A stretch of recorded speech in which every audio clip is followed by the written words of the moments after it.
Kalaupun menang meminta tergugat dan juga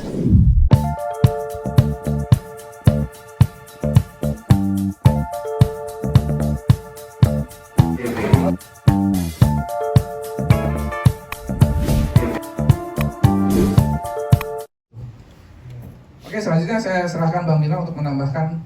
Cukup dan jawab aja gitu. Oh ya udah. Bang, berarti angka nominal yang tercantum di gugatan itu akan diganti secara materi atau seperti apa? Angka gugatan. Angka nominal yang 1,5 saja. Sementara ini yang masih berkekuatan hukum ya 1,5 miliar itu yang harus dibayarkan. Tapi kan ini kan proses kasasi, berarti kan ya itu ibaratnya di hold dulu ya kan eksekusinya. Kita menunggu proses kasasi. Nah, terkait proses kasasi, apapun hasilnya saya terima. Mau saya kalah, mau saya menang, saya kan bilang tadi, saya tidak takut kalah. Tapi saya takut hukum tidak ditegakkan. Karena ada tercium hal-hal seperti kemarin itu. Ada pihak-pihak yang takut kalah. Ya seperti itu. Jadi sejauh ini hanya menunggu dari hasil kasasi tersebut. Iya. Misalkan pun kalah, nanti ada tindakan apa lagi Bang yang akan dilakukan oleh itu? Oh, kalau misalnya saya memang nanti harus kalah, saya terima dengan logo dan saya pastikan saya tidak akan PK. Ya. kenapa Saya pastikan saya tidak akan PK meskipun saya masih punya bukti sebenarnya satu. Rekaman bahwa keterangan tercatat dari HWG itu. Cuman saya sudah putuskan saya tidak akan PK. kenapa Bang Ali? Karena otomatis kalau misalnya tergugat tidak bersalah di situ, jadi siapa yang bersalah? Yang bertanggung jawab siapa? Penyelenggara acaranya. Dalam hal ini adalah PT Aneka Bintang Gading, ya kan? Simpel itu aja. Jadi bagi saya nothing tulus. Ya. Ini adalah pembuktian hukum aja. Siapa yang sebenarnya bertanggung jawab nih? Gitu.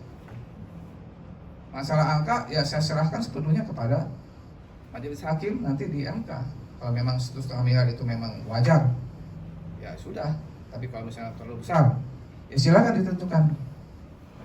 Tapi kan yang penting ada kepastian hukum bahwa pembuktian hukum bahwa itu pelanggaran hak cipta. Gitu. Tapi kalaupun menang meminta tergugat dan juga tim yang mendukung tergugat itu untuk patuh terhadap putusan pengadilan. Bang. Gimana Pak?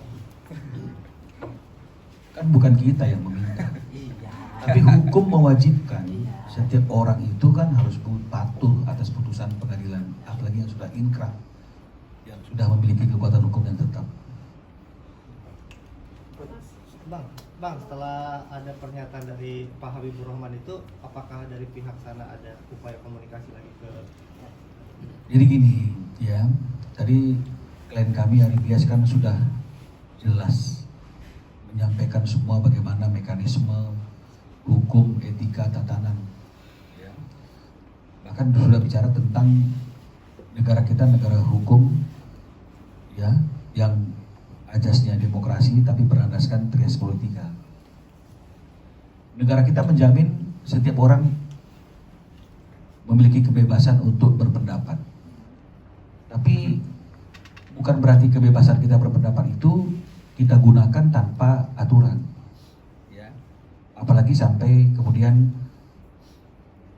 ketika kita mengeluarkan pendapat itu, posisi kita itu akan menentukan bahwa pendapat kita itu bisa menjadi satu kekisruhan dan kekacauan. Ya. Benar, Komisi 3 itu adalah mitra kerja dari lembaga-lembaga hukum, khususnya peradilan. Tapi kan dengan ajas trias politika tadi itu, dengan pembagian kekuasaan yang tidak saling mengintervensi, harusnya tidak ada statement-statement yang patut diduga sebagai suatu tuduhan. Ini kan patut diduga kan sebagai suatu tuduhan bahwa proses hukum yang ada di tingkat pertama itu cacat hukum. Ini kan sebenarnya kan nggak pantas. Di tengah-tengah ada orang yang lagi sedang memperjuangkan haknya, ada satu statement seolah-olah patut diduga proses hukum yang ada itu cacat hukum. Cacat hukumnya ini terkait dengan masalah etik katanya, tapi yang dipersoalkan adalah pertimbangan hukum hakim. Karena dianggap belum mempertimbangkan dengan patut bukti-bukti dan juga ketentuan perundang-undangan. Sementara aturan hukumnya tadi sudah disampaikan oleh Aridias itu bahwa segala sesuatu yang berkaitan dengan masalah pertimbangan hukum dan keputusan ini tidak bisa digugurkan oleh pihak manapun. Diatur juga oleh Undang-Undang Dasar sebagai ground weight, ya pasal 24 tadi itu. Nah sekarang kan dengan statementnya seperti itu kan ini akhirnya kan isu berkembang ini kan menjadi semakin tidak kondusif ya, semakin tidak kondusif karena akhirnya sebagian orang banyak mengcapture statement itu, mempostingnya seolah-olah ada satu hal yang tidak patut dalam proses hukum tersebut. Ini yang harusnya dicegah. Harusnya pemerintah tidak boleh ada keberpihakan. Karena ini dua warga negara, sama-sama warga negaranya.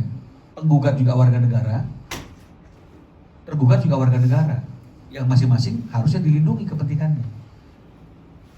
Jadi harus dibiarkan proses itu berjalan bebas di lembaga peradilan. Karena mekanismenya sudah diatur. Kalau misalnya kemudian pihak yang dikalahkan itu merasa dia tidak puas atas putusan tersebut, maka mekanismenya adalah kasasi. Nggak puas, PK.